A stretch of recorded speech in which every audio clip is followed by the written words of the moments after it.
thank you so much for your time. Let's talk about these particular resources. I mean, development level is always a battle when it comes to resources. Let's talk about who you're targeting.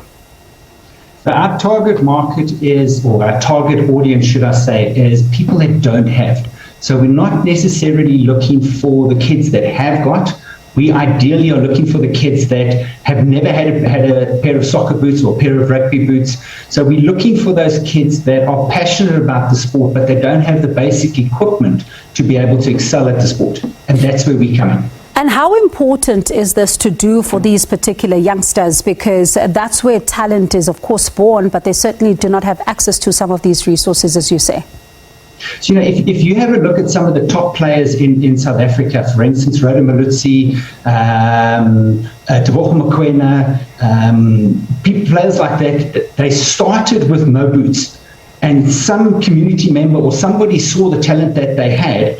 They managed to source them a pair of boots, and they reached the heights to Banyana or Bafana Bafana. So it is crucially important that the youth of today have the ability and have the chance to be able to excel, to be able to get off the streets, to get out of drugs, and like I said, just to be able to play and enjoy the game that everybody loves, which is football and both rugby. Let's talk about the donors, because there have been concerns over the years that not a lot is done, especially when it comes to paying attention to the development level. Let's talk about how easy it is in order to be able to get some of the donors to assist you in getting some of those, either it's a soccer boots or any other resource material. Yeah, so we would love, whether it be schools or clubs or companies, to be able to get involved and start a collection point at their company, start a collection point at their club, to be able to, the people that have, to give to the people that don't have. We've got collection points all around the world, in Australia, to Ireland, to the UK, the USA, but we're sourcing from outside the country to bring into Africa. We would love the people in South Africa to be able to say, listen, how can I get involved? How can I donate my pair of boots, or how can I donate funding to be able to get involved to help the less fortunate in specifically South Africa, because that's where I'm based. I know, Gavin, you say that, of course, this is going to be something that really fuels the fire from some of these youngsters to be able to reach the heights that they dream of reaching. But do you think enough is being done, though, when it comes to focusing on the development level, be it rugby, be it soccer? Do you think enough is being done to pay attention there?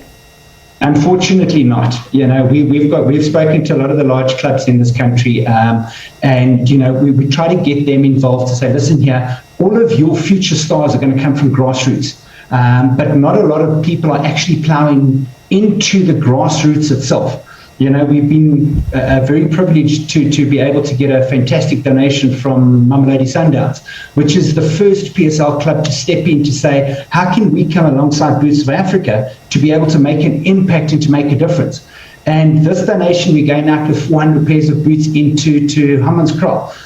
So we would love more and more of, whether it be the PSL clubs or the MTNs or the Nedbanks or whoever, to be able to say, listen, we see what you guys are doing. How can we get involved to make a difference, even if it's to one kid?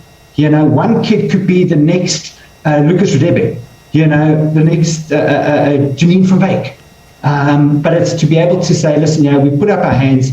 How can we get involved?